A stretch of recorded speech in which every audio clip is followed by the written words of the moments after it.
Joaquin, so great to have you on the show. For listeners who are new to the Argenta story, do you want to just give us a quick recap and overview of the company? Yes, thank you very much for inviting me, Kali. So Argenta Silver, it's a company that has been recently formed. We formed the company late last year when Frank Justra and I identified an opportunity that it's in Argentina. So it's in Salta, the Salta province of Argentina. The project it's called El Quevar, and we already acquired a project from a company that it's called Golden Minerals. So we acquired the project for $3.5 million. It was an opportunity at the moment because the previous owner, they were having some issues, and the project actually has 45.3 million ounces of million ounces of silver in the indicated category at 482 grams per ton. So it's a great grade and it's a fantastic resource. Only 10% of our resource is inferred. We have all infrastructure, over 60 kilometers of internal roads, a camp for 100 people that it's ready to go. We have reconditioned the roads, we have reconditioned the camp, and we got into the market 75 days ago. So we have been trading only for 75 days. We promised the market that we were going to start operations this year on 2025.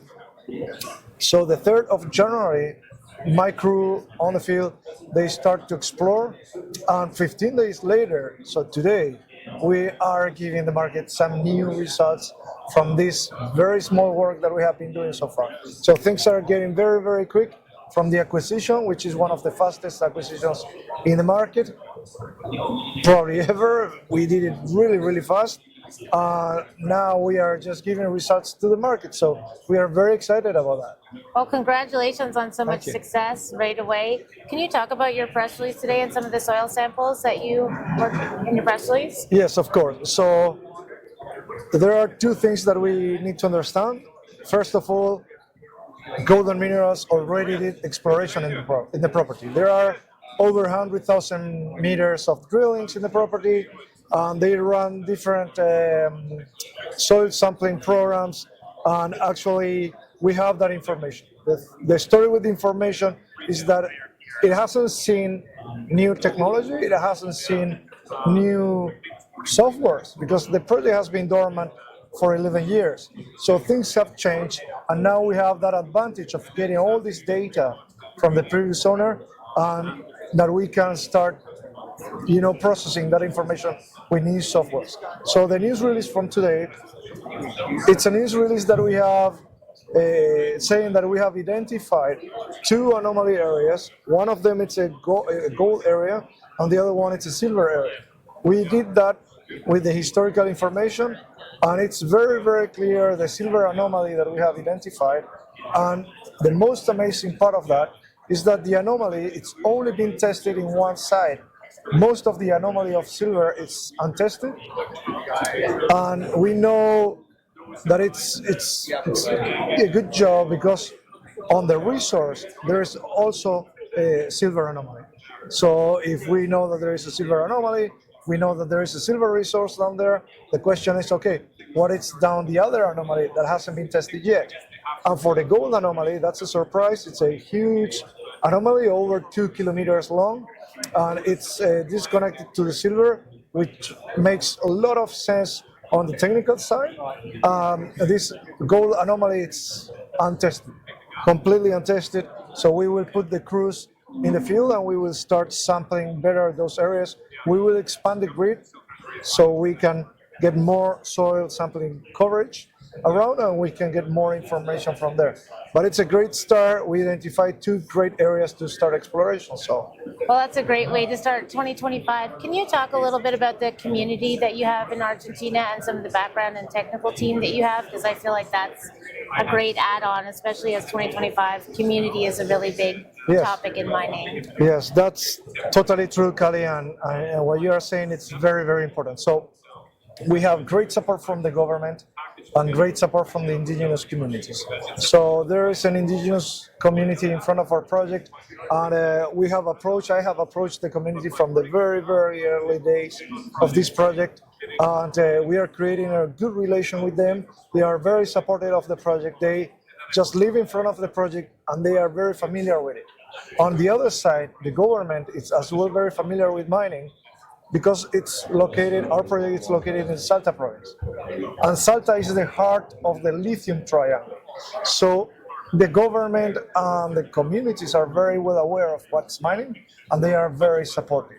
In terms of the technical team, I assigned the task of leading the company in Argentina to a very well-known lawyer. He's the man that is leading the subsidiary in Argentina, and he's the president of the subsidiary in Argentina. He's Diego Mendilarzu. He knows very, very well how mining works. In terms of tech, I put Guillermo Peralta as chief geologist. So Guillermo Peralta, he's a geologist that is coming from companies like Kinross, working in Fruta del Norte in Ecuador in the early days, coming from working in Lobo Marte in Chile from the early days. He was also part of the discovery group that discovered the Cerro Negro deposit from Goldcorp in the Argentine Patagonia. So great team together, and I think that, well, you can see it. 15 days after starting work, we are delivering news, and that's because we have a great, great team in place. That's fantastic. Joaquin, can you just tell us quickly about your market cap and shares outstanding as well? Yes, of course. We have 169 million shares outstanding. Our market cap is around $40 to $45 million. We have $9 million in cash in bank, and that's a working capital that we have to use for spending this year for the exploration program that we have planned. We have planned a two-phase program. So phase one, it's going to be the reload and the acquisition of new information, working with this historical information that we inherited from the company. And the phase two will be drilling the targets that we will be acquiring through phase one. There is also a news release about that from the very beginning of this year, from the 6th of January of this year. So your followers, if they can learn a bit more, they can just go to that news release from the 6th of January. Well, thanks so much. And final question, what has been the sentiment that you've seen in Vancouver in the mining industry here at VREC? Well, look, I live here. This is home for me. I'm from Argentina.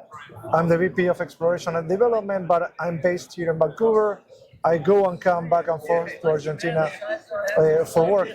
And the sentiment that I have seen here in VREC, it's awesome. People, it's like convinced that metals are going to go up, that this is a good time to get into the industry. There are plenty of things that are in discount. Our company, our share price is very much at a discount compared to the other companies, the silver companies. We had a talk from Robert Kiyosaki some minutes ago. He was also insisting how important it is to invest today in silver. Last year, his speech was getting gold. Today, his speech was getting to silver. And I think that that's what many of these analysts or specialists are pointing towards. So I think that the sentiment is great, and it's a great moment to get into silver because it's going to be a great year for everybody. I hope so.